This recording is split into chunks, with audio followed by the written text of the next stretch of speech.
नमस्कार। शिक्षा की बात हर शनिवार के इस नए अंक में मैं आप सभी का हार्दिक स्वागत करता हूं, अभिनंदन करता हूं। हम आज 19वें अंक के साथ उपस्थित हैं। हमारे साथ शिक्षा विभाग के अपर मुख्य सचिव डॉक्टर एस सिद्धार्थ उपस्थित हैं।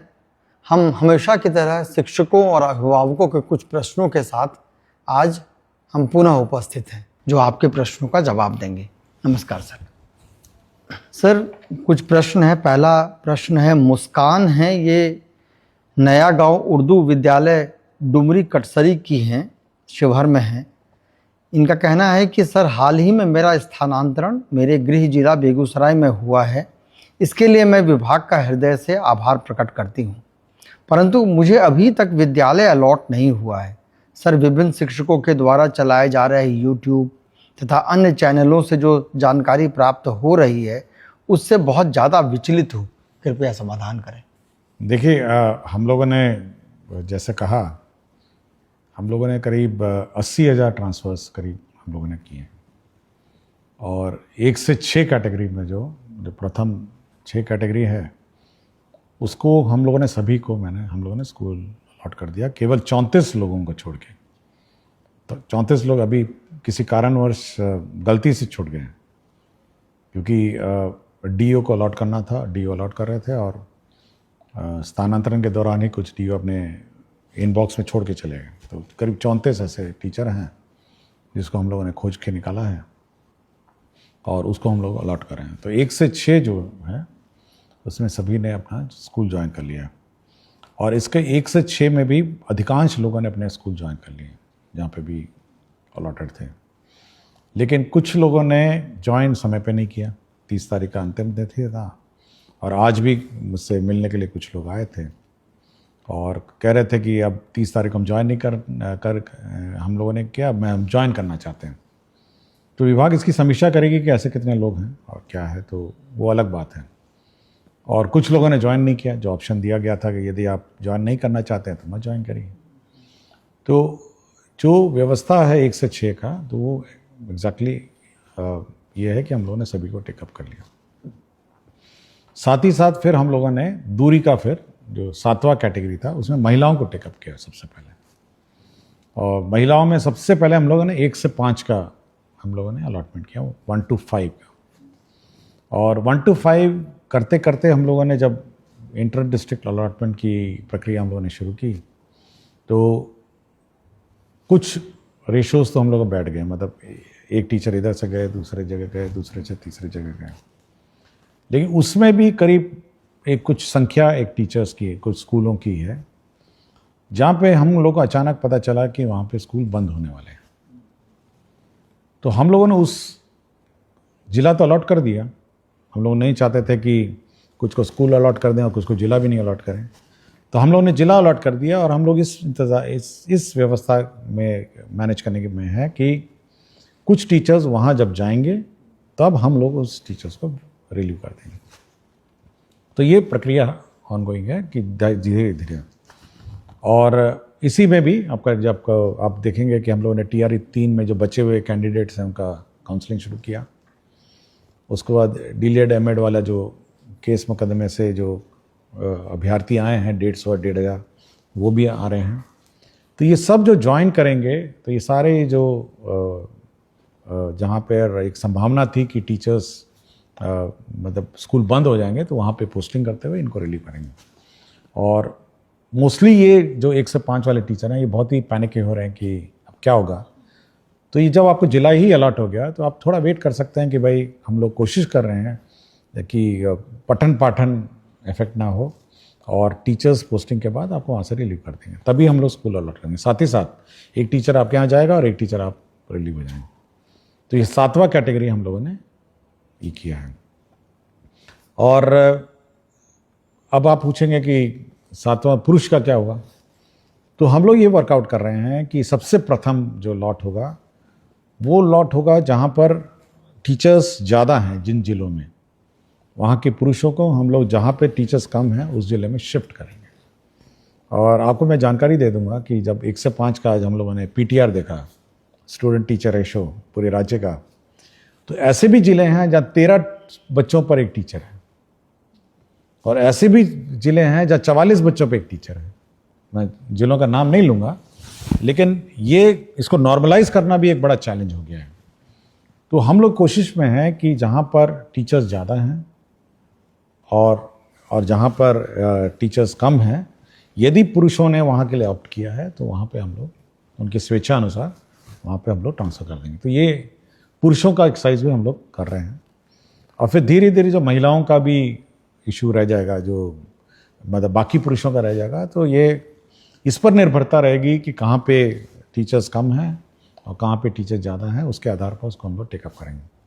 तो पुरुषों को हम लोगों ने नहीं छोड़ा, पुरुषों पर भी हम लोग एक्सरसाइज कर रहे हैं। और बीच बीच में यूट्यूब और फेसबुक और सोशल मीडिया अचानक पैनिक टीचरों में क्रिएट कर देते हैं कि लगता है अब ट्रांसफ़र रुक जाएगा। देखिए, हम लोग कंटिन्यूसली इस पर काम करते रहते हैं, और मेरी टीम है, मेरे ऑफिसर्स हैं, कंटिन्यूसली सबको एक काम दिया है। कुछ को पुरुषों का दिया है, कुछ को महिलाओं का दिया है, कुछ को 1 से 6 का जो इश्यूज़ हैं उसको सेटल करने का दिया है। तो ये पैनिक कभी नहीं होना चाहिए। और हम लोग का ऑफिशियल चैनल है, सरकारी चैनल है, हम लोग शिक्षा की बात करते हैं। और जब भी हम लोग प्रेस रिलीज़ करते हैं, एक ऑफिशियल प्रेस रिलीज, इसको इंटरप्रेट करने की कोशिश मत करिए। होता है कि अचानक आप इंटरप्रेट उसको करते हैं। हम लोगों ने जैसे ऐच्छिक स्थानांतरण दिया, ये एक ऑप्शन था, आप ऑप्शन मतलब चुनिए या नहीं चुनिए, लेकिन उसको इंटरप्रेट करने लगा कि लगता है कि अब ऐच्छिक स्थानांतरण होगा और कोई स्थानांतरण नहीं हुआ। ये कभी हम लोगों ने नहीं कहा ये बात। तो हमेशा देखिए, जब हम लोग प्रेस रिलीजेस देते हैं, आप थोड़ा इंतज़ार करिए, आप और इंटरप्रेट करने की कोशिश मत करिए। हमारा ऑफिशियल चैनल्स हैं जिस पर हम लोग अपना क्लैरिफिकेशन देते हैं, और हम चाहते हैं कि ये पूरी व्यवस्था ट्रांसपेरेंट हो और टीचर्स को जानकारी हो कि उनके साथ क्या हो रहा है। कोई बात हम छुपा के नहीं रखना चाहते हैं कि भाई हम छुपा के रखे हुए हैं, और मतलब हम लोग अन्यथा बोलना नहीं चाहते। हमने आपको बता दिया कि 34 लोग, हम लोगों से गलती हो गई, छूट गया थे। हम लोग जिसको खोज के निकाले थे, जिनको 1 से 6 कैटेगरी में, जिनको जिला अलॉटेड है, स्कूल अलॉटेड नहीं है, कर रहे हैं। और जो लोग अब कुछ लोगों ने मुझसे पूछा, अचानक बहुत सारे मैसेजेस आए कि सर अंतर जिला वाले को तो आपने पास कर दिया और बाहर वाले जिले को आपने छोड़ दिया। देखिए, टीचरों को समझना भी ये चाहिए। देखिए, सीनियरिटी जब टीचरों की लिखी जाती है, तो जब आप किसी अन्य जिले में जाते हैं तो आपकी सीनियरिटी उस जिले के टीचरों के सीनियरिटी सबसे नीचे हो जाती है। ये भी समझना चाहिए। और प्राथमिकता हमेशा उस जिले के अंदर इंसाइडर टीचर की है, और आपकी प्राथमिकता उसके बाद आती है, क्योंकि आप उस जिले के अंदर जा रहे हैं। तो अचानक ये भी पैनिक हो गया कि देखिए, उसको तो कर दिए, हमको छोड़ दिए, हमको टेकअप किए तो उसको छोड़ दिए। तो हम लोग एक फॉर्मूला से चलते हैं और एक सिस्टम से चलते हैं। हम लोग कोई मतलब रैंडम नहीं करते हैं, और निर्णय भी रैंडम नहीं होते। उसकी पॉलिसी होती है कि देखिए, हम लोगों ने विद इन डिस्ट्रिक्ट है, इनको ऐसे ट्रीट किया, आउटसाइड डिस्ट्रिक्ट है क्योंकि उनकी प्राथमिकता नीचे है, सबसे नीचे है, उनको हम लोगों ने ऐसे ट्रीट किया। तो ये सब हम लोग देखते हैं। तो कभी भी टीचर को ये नहीं सोचना चाहिए कि हम पक्षपात करते हैं या कोई रैंडम व्यवस्था करते हैं। हम लोग जो ट्रीटमेंट किसी एक कैटेगरी टीचर के साथ करते हैं, वही ट्रीटमेंट हम लोग बी कैटेगरी टीचर से। और कोई हम लोग मतलब इसका गलत इंटरप्रिटेशन किसी टीचर या किसी सोशल मीडिया में, जो हमारे टीचर्स ग्रुप बहुत सारे हैं, उनको नहीं करना चाहिए। आप पूछ सकते हैं, विभाग से पूछ सकते हैं, बहुत सारे पदाधिकारी हैं, डायरेक्टर हैं, डीईओ हैं। और हम लोगों ने ये भी व्यवस्था की है व्यवस्था में कि अगर आप अपने प्रेजेंट पोस्टिंग से शुद्ध हैं विद इन द डिस्ट्रिक्ट, तो आप अपने स्थापना समिति, अपने ग्रीवांस पोर्टल में आप अप्लाई करिए। और ग्रीवांस पोर्टल डीईओ देखते हैं, आरडीडी देखते हैं, और हम भी देखते हैं, और मॉनिटरिंग उसकी होती है। और जिला स्थापना जो समिति है, जो डिस्ट्रिक्ट की कमेटी है, वो अगर आपको कोई विशेष समस्या हो, मतलब बहुत ही विशेष समस्या हो, एनमास तो नहीं ले सकते अचानक फिर से 10-20 हज़ार का शुरू नहीं कर सकते, लेकिन आपको कोई विशेष समस्या है, आपकी सुनवाई करेगी और आपके समस्या का समाधान करेगी। और मैं बार बार यही बात कहता हूँ और हर फोरम पे यही कहता हूँ कि टीचर्स की सुविधा तो हम लोग कंसिडर करते हैं, लेकिन बच्चों की असुविधा हम लोग मतलब क्रिएट नहीं करना चाहते हैं। हम लोग ऐसी व्यवस्था नहीं क्रिएट करना चाहते हैं जहाँ पे स्कूल बंद हो जाएं, पढ़ाई पाठन अफेक्टेड हो जाए, या फिर मैथ्स टीचर चले जाते हैं तो मैथ्स टीचर अब नहीं है तो क्या करेंगे, साइंस टीचर अचानक ट्रांसफ़र हो गए तो क्या करेंगे। तो वैसी व्यवस्था हम लोग नहीं चाहते। हम लोग चाहते हैं कि बच्चों की पढ़ाई जो है, शिक्षा विभाग की प्रायोरिटी बहुत ही क्लियर होना चाहिए, शिक्षकों को भी, अभिभावकों को भी, कि शिक्षा विभाग की सबसे प्रथम प्रायोरिटी शिक्षा व्यवस्था में सुधार और शिक्षा व्यवस्था को सुदृढ़ करने का है। ये बिल्कुल टीचर लोग भी अपने दिमाग में बैठा लें और हम भी अपने दिमाग में बैठा चुके हैं। उसके बाद आता है हमारे टीचर्स का कंफर्ट और अपने टीचर्स की सुविधा। ये ऊपर ओवरराइड नहीं कर सकता है कि हम अचानक टीचरों को रिलीव कर दें और स्कूल बंद कर दें। नो, ये हम लोग नहीं कर सकते। शिक्षा व्यवस्था, सरकार 22% बजट इसलिए देती है कि हमारे बच्चे पढ़ें, हमारे बच्चों को अच्छी पढ़ाई हो, और इसीलिए सरकार ने बहाल किया है विभिन्न स्कूलों के लिए टीचर्स की पढ़ाई सुचारू रूप से चले। हाँ, आप लोगों को कठिनाई हुई है, बहुत सारे पोस्टिंग रैंडम पूर्व के सालों में हुए हैं। हम लोग उसको रिजॉल्व करने की कोशिश में लगे हैं, और इसमें पेशेंस होना चाहिए और थोड़ा सब्र करना चाहिए टीचरों का। अगर किसी का कोई इशू है तो उसकी सुनवाई होगी और उसका रिजॉल्व होगा, लेकिन अचानक पैनिक नहीं होना चाहिए कि अचानक कोई अब नहीं, ये नहीं होगा, वो नहीं होगा। ये थोड़ा पैनिक टीचरों में नहीं होना चाहिए।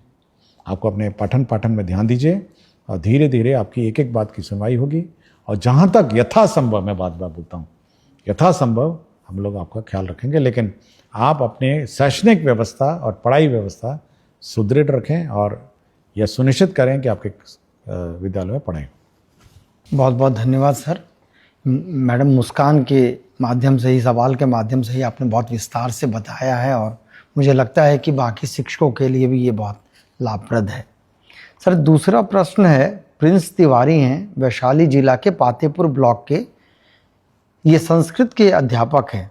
इनका कहना है कि संस्कृत में मैं बच्चों को आगे बढ़ता देखना चाहता हूँ, पर उन्हें लगता है कि संस्कृत से उनका कुछ नहीं होगा, जबकि संस्कृत के पाठ्यक्रम में वेद मंत्र, वैदिक साहित्य और वेदांत हैं। ज्ञान, संस्कृत, दर्शन और वैज्ञानिक चेतना वाली भाषा संस्कृत से बच्चों को कैसे जोड़ा जाए, मार्गदर्शन चाहता हूँ। देखिए, आपको जानकारी होगा, हम लोगों ने संस्कृत बोर्ड के अध्यक्ष की भी नियुक्ति हाल ही में की है, और हम लोग डिस्कशन भी कर रहे थे। कल की बैठक में मैं बात भी कर रहा था कि कैसे संस्कृत शिक्षा को और सुधार किया जाए, और यह सबसे पुरानी हमारी भाषा है, और हमारे धर्म ग्रंथ भी इसी भाषा में लिखे गए हैं, हमारे वेद और पुराण जो भी कही गई है, और बहुत सारी भाषाओं की ये मतलब ये बेस भाषा है, मतलब इस पर बहुत सारी भाषाएं हैं इस देश की, इसके ऊपर बनाई गई। इसलिए ये बहुत ही हमारे लिए मतलब इम्पॉर्टेंट भाषा है, और हम लोग के दिल के करीब है, ये इम्पॉर्टेंट है। और एक तो जैसे बहुत सारे वेद मंत्र और ये सब में तो है ही है, लेकिन बहुत सारी सरकारी नौकरियों में भी आजकल संस्कृत एक बहुत इम्पॉर्टेंट, यूपीएससी में है आपकी संस्कृत भाषा है, आर्मी में बहुत सारे नौकरियां हैं, साथ ही साथ शैक्षणिक संस्थाओं में भी ये संस्कृत भाषा में नौकरियां हैं, और साथ ही साथ ये बहुत ही कंप्यूटर फ्रेंडली भाषा है। ये इतनी मैथमेटिकल है कि ये कंप्यूटर फ्रेंडली भाषा है, इसलिए बहुत सारे मैं कहीं पढ़ रहा था कि कुछ लोग नासा में भी संस्कृत पे पेपर लिखे हैं, मैं जस्ट पढ़ रहा था। लेकिन ये बहुत ही महत्वपूर्ण भाषा है, और ये हम लोग के दिल के करीब, और ये बहुत ही आदर से हम लोग को इसको पढ़ना चाहिए और इंटरेस्ट लेना चाहिए। शुक्रिया सर। एक है पुनीता कुमारी, राजकीय मध्य विद्यालय कोटवा गोपालगंज की हैं। इनका कहना है कि सर्वप्रथम आपके द्वारा किए गए बेहतरीन कार्यों हेतु आपको साधुवाद दे रही हैं सर। महोदय, आपके द्वारा अभिभावक गोष्ठी को लेकर एक कैलेंडर जारी किया गया है जो बेहद सराहनीय और प्रशंसनीय है। महोदय, क्या उक्त कैलेंडर को सभी विद्यालयों के सूचना पट पर लगाया जा सकता है, जिससे कि अभिभावकों को पूर्व से ही गोष्ठी के संबंध में सूचना मिल सके? यह अत्यंत लाभकारी सिद्ध होगा। ये अच्छा सुझाव है। हम लोग कोशिश करेंगे कि जो भी नोटिस बोर्ड है उसमें अगला अभिभावक गोष्ठी का डेट अंकित रहे, ताकि अभिभावकों को पता चल जाए कि ये गोष्ठी का अगला तिथि है, और सभी लोग अभिभावक और कोशिश भी करेंगे, देखते हैं, ट्रायल लेते हैं कि सभी को SMS, क्योंकि कुछ अभिभावकों का फ़ोन नंबर भी हैं, कोशिश करते हैं कि SMS से भी खबर कर दें कि अगला अभिभावक, अभी बच्चे का अगला अभिभावक गोष्ठी फलाना है, भाग लें, ये भी कोशिश करते हैं। लेकिन अच्छा सुझाव है कि अभिभावक गोष्ठी की सूचना अच्छी तरह दी जाए। बहुत उपयोगी है सर। एक शिक्षक ने पूछा है कि आदरणीय ACS महोदय, वोटर सत्यापन के कार्य में विद्यालय के 80-90% शिक्षक लग गए हैं। ऐसे में जो विद्यालय में रह गए हैं उन्हें बहुत कठिनाई हो रही है। कई विद्यालयों में मात्र एक ही शिक्षक है। ऐसे में विद्यालय का संचालन कैसे करेंगे, इस पर कोई दिशा? देखिए, इलेक्शन का कार्य महत्वपूर्ण कार्य है, और ये पीपल्स रिप्रेजेंटेशन एक्ट से गवर्नड है, इसलिए उसके बारे में मैं कोई टिप्पणी नहीं करूँगा। लेकिन मैंने सभी DOs को कहा है कि वो मॉनिटर करें हर स्कूल्स को, जहाँ पे भी टीचर्स अपने वोटर लिस्ट पुनरीक्षण कार्य में व्यस्त हैं, तो अन्य अगल बगल के स्कूलों में से टीचर्स को लगा के डिप्यूट करके संचालन करेंगे, और ये सुनिश्चित करेंगे कि शैक्षणिक कार्य प्रभावित नहीं हो, क्योंकि आगे फिर इलेक्शन भी है, उसमें भी हो सकता है ये सब कार्य प्रभावित होगा। और साथ ही साथ RDD को भी कहा गया है कि आप मॉनिटर करिए कि ऐसा ना हो कि सारे के सारे टीचर वोटर लिस्ट वेरिफिकेशन में चले जाएं और शैक्षणिक कार्य प्रभावित हो। अगल बगल पंचायत में, उसी पंचायत के टीचरों को डिप्यूट करके उसको काम शुरू किया जाए और सुनिश्चित किया जाए कि शैक्षणिक कार्य प्रभावित हो। शुक्रिया सर। एक सतीश कुमार हैं, ग्राम पिपरा धुकरहा, रामनगर, पश्चिम चंपारण के। ये निवासी हैं सर। इनका कहना है कि इनके 2 बच्चे हैं, पिपरा धुकरहा रामनगर में ये पढ़ते हैं। महाशय, आजकल अत्यधिक गर्मी के सीज़न में भी किसी कक्ष में पंखा नहीं लगवाया गया है, जिसकी वजह से हमारे बच्चे की तबीयत खराब हो जाती है। अतः महाशय से निवेदन है कि विद्यालय पंखा। देखिए, हम लोगों ने सभी हेडमास्टर्स को 50,000 रुपये दिया था, लास्ट ईयर भी दिया और इस साल भी दिया। ये इसीलिए दिया था कि पंखा लगाइए और तार खींच के पंखा लगाइए, स्विच लगाइए। ये बिल्कुल स्पेसिफिक डायरेक्शन है, क्योंकि ये मुख्यालय से हम लोग कुछ नहीं कर सकते। हम लोगों ने सभी को पैसे दे दिया कि भाई आप पंखा लगाइए, और अब ये भी कहा कि गर्मी सीज़न के शुरुआत में ही आप लगाइए। अब ये क्यों ये लापरवाही हेडमास्टर साहब ने की है, इसकी मैं जांच करवाता हूँ, क्योंकि मैंने सुनिश्चित किया था कि आप गर्मी शुरू होने से पहले सारे कमरों में पंखा कितना दाम होगा, 5,000 से ज़्यादा का क्या होगा, तार वार लगाना है, स्विच लगाना है। अब 50,000 मैंने दिए हैं सारे स्कूल को, 2 बार दे चुका हूँ मैं। तो ये मैं चेक करता हूँ कि हेडमास्टर ने क्यों नहीं किया, और ये बिल्कुल स्पष्ट है। मतलब मैं बाकी अभिभावक को कह रहा हूँ कि ये हेडमास्टर को पैसा दिया गया है पंखा लगाने के लिए, स्विच तार सबके लिए। Thank you sir. ये एक मनीष कुमार हैं, वर्तमान में अररिया जिले के नरपतगंज ब्लॉक के उत्क्रमित उच्च विद्यालय मिर्दौल में PGT केमिस्ट्री के शिक्षक हैं। इन्होंने कहा है कि मैंने अपनी पढ़ाई IIT पल्लाक्कड़ केरला से की है। उसके पश्चात PW कैरियर पॉइंट जैसे बड़े कोचिंग संस्थानों में केमिस्ट्री फैकल्टी के रूप में 1 लाख रुपए से अधिक की महीने की सैलरी छोड़कर सरकारी विद्यालय में शिक्षण प्रारंभ किया, ताकि आर्थिक स्थिति से जूझ रहे बच्चों के JEE नीट जैसे परीक्षा को पास करने में बाधा न आए। लेकिन वर्तमान स्थिति यह है कि यहाँ फिजिक्स और मैथमेटिक्स के PGT शिक्षक ही नहीं हैं, जिसके चलते टीम वर्क हो नहीं पा रहा है, साथ ही अन्य परेशानियों का भी सामना करना पड़ रहा है। अतः मेरा उद्देश्य पूरा नहीं हो पा रहा है। तो क्या मुझे BSEB फ्री कोचिंग ज्वाइन करने का आदेश और स्वीकृति विभाग से मिल सकता है? देखिए, हम लोगों ने, आपको याद होगा, हाल ही में हमने चिट्ठी लिखा है कि जहाँ पर जो सब्जेक्ट टीचर्स नहीं हैं, आप डेपुटेशन से उसको काम चलाइए। अगल बगल पंचायत के जो स्कूल्स हैं उसी में आप डेपुटेशन से काम चलाइए। और हमारी बात भी हो रही है साइंस एंड टेक्नोलॉजी डिपार्टमेंट के साथ कि कुछ फैकल्टी या कुछ स्टूडेंट्स जो मतलब मैथ्स और साइंस पढ़ा सकें, तो वो भी कुछ कंट्रीब्यूट करेंगे। तो ये 2 स्ट्रीम है जो हम लोग कर रहे हैं, और कोशिश करेंगे कि ये जो टीचर्स की कमी है ये पूरी हो जाए, और अगला जो रिक्रूटमेंट है उसमें हम विशेषकर ये जो स्पेसिफिक सब्जेक्ट वैकेंसीज हैं इस पर ज़्यादा ध्यान देंगे। और जहाँ तक ये कंपटीशन की बात है, मैं बताना चाहूँगा कि हम लोग जितने भी देश के प्रमुख कोचिंग संस्थाएं हैं जो जेई नीट और ये सब का कोचिंग देते हैं, उनसे हम लोग MOU कर रहे हैं। हाल ही में हम लोगों ने कस्तूरबा गांधी विद्यालय का फिज़िक्स वाला PW के साथ हम लोगों ने MOU करने का निर्णय लिया। उनका ऑफ़र आया था तो हम लोगों ने निर्णय ले लिया कि अब फिज़िक्स वाला जितने भी कस्तूरबा गांधी विद्यालय हमारे हैं, लड़कियां हैं, उनको कोचिंग कराएंगे। और इसके लिए हम लोगों ने 1.5 लाख रुपये जो टीवी मॉनिटर है ऑनलाइन कोचिंग के लिए और जो भी इंफ्रास्ट्रक्चर है उसके लिए हम लोगों ने सैंक्शन भी कर दिया है।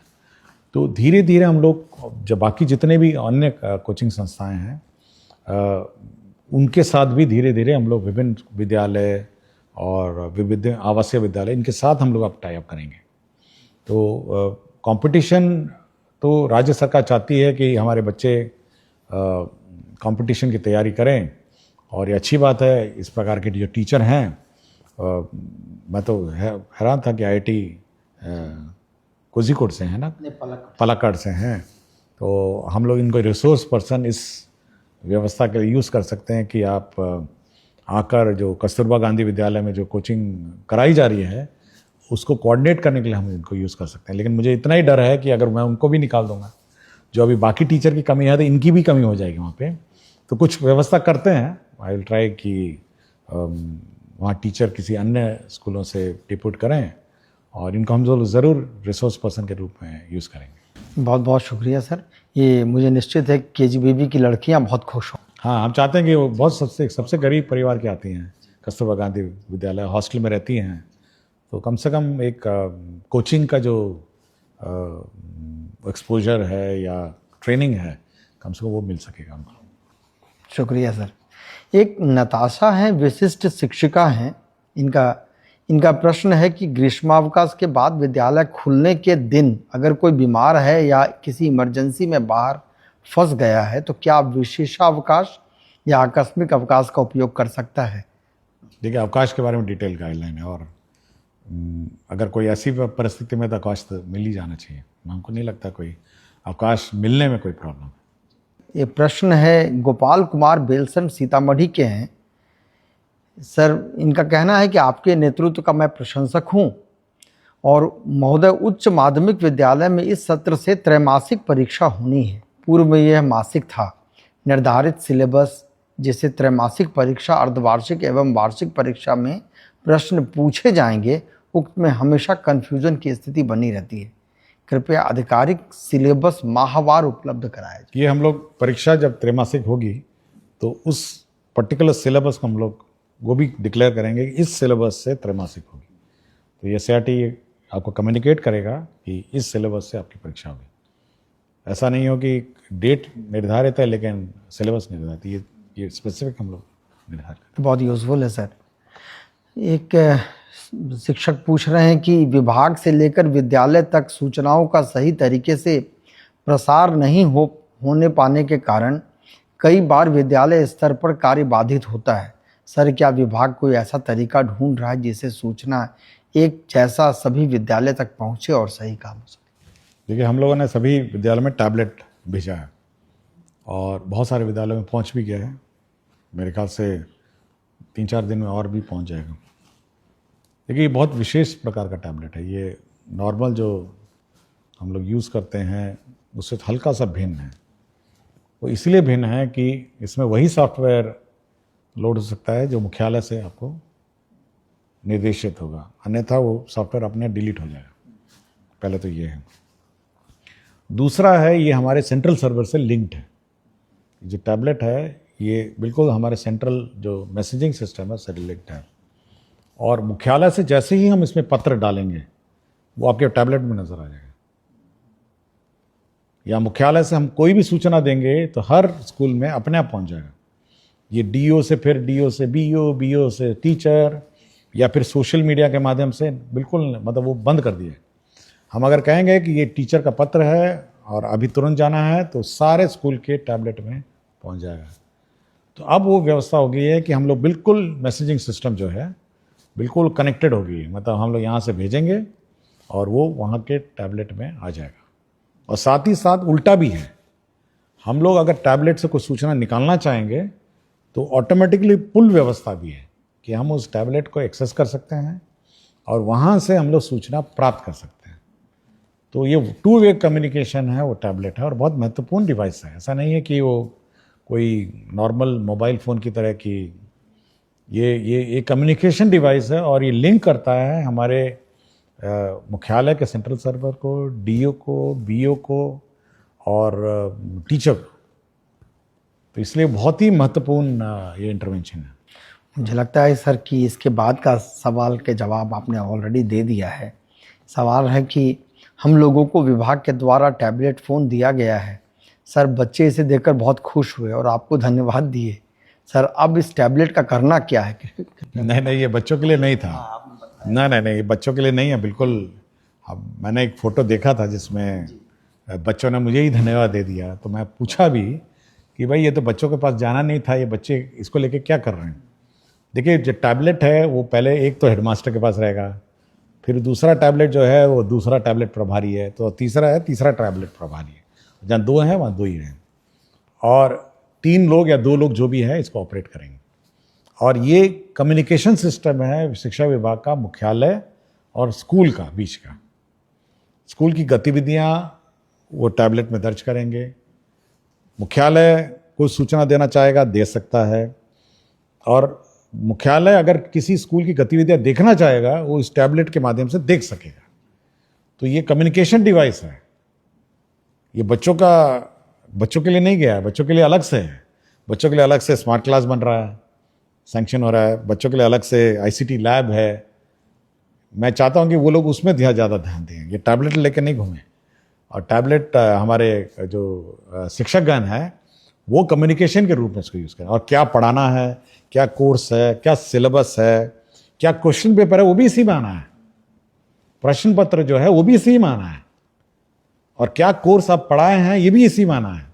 कितने बच्चे उपस्थित हैं ये भी आना है। तो ये बहुत महत्वपूर्ण डिवाइस है। ये इसको मतलब ये होलिस्टिक मॉनिटरिंग सिस्टम है विद्यालयों का। आपका बहुत बहुत शुक्रिया सर। मैं सभी देखने और सुनने वालों का धन्यवाद कहता हूं और अगले अंक में फिर हम पुनः कुछ प्रश्नों के साथ उपस्थित होंगे। तब तक के लिए धन्यवाद, नमस्कार।